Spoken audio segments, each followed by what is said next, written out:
Hello super friends, and welcome to today's Figurely upload. For today we're going to be having a look at the DC Direct Batman Incorporated Batman figure.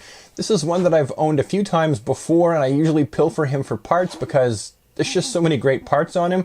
But I think I might keep this one as is because it is a great figure. Other figures in this wave included Man of Bats, Knight, and Damian Robin, all three of which I have as well, so I'll bring those out for the video and put them all as a comparison for size closer to the end. And then down here we see other figures you could have gotten at the time. I actually was not at all interested in this series of Batman figures, not even a little bit. And then as far as the Arkham figures go, I never really did buy that many of them because I couldn't afford to keep up with them, but these are some great figures that came out at the time. However, we're here to see this one, so let's open this guy up. Just pull, stick the thumb in, yank. That was noisy. Lift up the cape. Oh man. Snip, snip, snip. Now, this Batman figure doesn't come with any accessories other than this here figure stand. No batarangs, nothing like that, so there's nothing else to show other than the figure. Which, if you were to ask me, I would have to say that off the bat, I think this is a mighty fine action figure representation of Batman. So let's just bring Batman in for a closer look here and start at his head and work down to his toes. First of all, that head sculpt, to me, is as good as it gets for DC Direct. It's probably one of the best DC Direct Batman head sculpts because, in my opinion, it's classic, but it's also modern. There's a hint of what the movie-verse Batman, the Tim Burton movie-verse was like. There's also, you know, a hint of that darker, brooding artistic style that some artists like to put forth for Batman.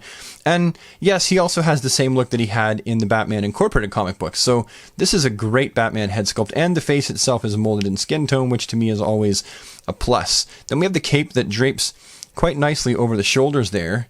All the fine detail work, and it goes over all the way to the back. You got a lot of detailing in the cape, and it hangs down quite nicely. And it's a soft enough rubber that you can say it's a soft rubber. It's not like a hard rubber, which is good. That means there's mobility in it for posability.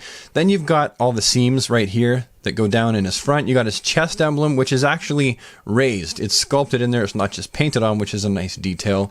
You have all that fine detailing of his back gauntlets, which to me says, hey, we want this Batman to look like he's based in reality. And I think they've done a great job with that. Then the utility belt, which is, as far as Batman utility belts go, this is one of my favorite designs because it looks so, again, like it's based in reality. You know, I imagine a real life Batman, if he's going to have a pouch belt, it's going to look more like this. So I'm a big fan of it. It's not my favorite look, but it's definitely one of my favorite Batman utility belt looks. And there's the back of the utility belt there. Then continue on down, we got his bat jock, his bat armor there to cover his bat family jewels. And I want to point out, pre-New 52, no outside undies. So although the New 52, he didn't have outside undies, just before that as well, they actually did away with the outside briefs. But you've got, I like the way they've added the detail, the wrinkling of his gray uniform underneath the bat, you know, groin protector. Got the muscles here and the costume wrinkling on top. And then you've got these boots. And these boots look like they're made out of, you know, leather with Kevlar, and they're armored right here. The boots, again, like the gloves, look like they tried to base the idea out of something you would see in reality. And so as far as DC Direct Batmans go, this is not my favorite Batman design, I'm not going to lie. But the way they executed this Batman is pretty much spot on. It's one of my favorite attempts. Now, the articulation for this bad boy is going to be as follows. The head is on a ball joint. It can't really do a whole lot of anything, though. I mean, it can go around in a circle, but, I mean, it really can't do a whole lot. The arms themselves, the cape does get in the way of a lot of that articulation, so they can go forward, they can go back, but the cape really does get in the way. The biceps have 360 swivels, so they can go all the way around, and the elbows are single-jointed elbows, so that's pretty much what you're going to get for movability. The wrists themselves are also on a swivel, so there's more posability there. No ab crunch and no waist rotation. So it's one solid piece. The legs go forward. They don't go out, but they do go forward about that much. And then his bat butt gets in the way, so they don't go back really at all. Then you've got your knee articulation. That's tight. Single Wow, I'm so glad that didn't break. Single jointed knee articulation there. And then you've got articulation here as well at the top of the boots. They can spin 360, but no ankle articulation, as is typical with DC Direct.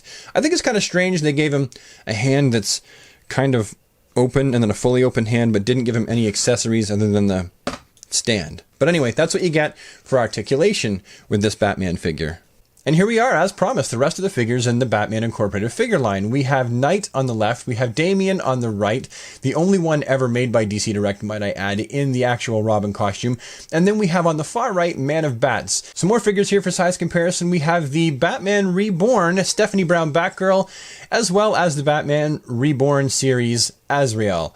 And he fits in just fine with them too. Like if you're building a DC Direct Bat family and you want to use this as your main Batman, there's a lot of really excellent figures that can stand side by side and toe to toe with this Batman and look absolutely fabulous. All in all, I gotta say, even though I'm not a massive fan of the Batman Incorporated era Batsuit, it's still done really, really well. All the fine detail and the paintwork, aside from the bat symbol, has been executed quite nicely. The color choices are crisp and clean, and when you have that nice solid black against that gray color, they contrast really nice as well. Even the utility belt being a bright yellow seems to work better on this figure than a duller yellow as other Batman figures get. And I would give this Batman a solid 9 out of 10, docking only one mark due to the sloppiness of the execution of the bat symbol. I would say if you're a big fan of the look of the Batman Incorporated Batsuit, then you're going to want to pick him up sooner than later because he's already pretty old, and finding him is usually a secondary market kind of thing, and people are selling him for pretty high prices on eBay. Even on Amazon, he goes for pretty darn expensive. I've seen him fetch upwards of $130, but sometimes you can luck out and find them for like $40 on eBay. So you're going to want to keep your eyes on those eBay listings. Maybe even add Batman Incorporated DC Direct Batman to your saved searches so he pops up on your home page. If not, the price is only going to go up and he'll be more and more out of reach for you Bat fans out there. So I say pick him up while you can, sooner than later. Anyhow, with that, we've come to the end of the video, so if you've enjoyed this video in any way, shape, or form, please leave a like on it so I know you liked it. Leave any comments you have down in the comment section below, and if you think you might like to see more of my sort of content show up in your inbox, well, don't be afraid to hit the subscribe button and ding the bell, and then you'll never miss a video. And I'll see you in the next one. Thank you so much for watching. Have a splendid day, everybody.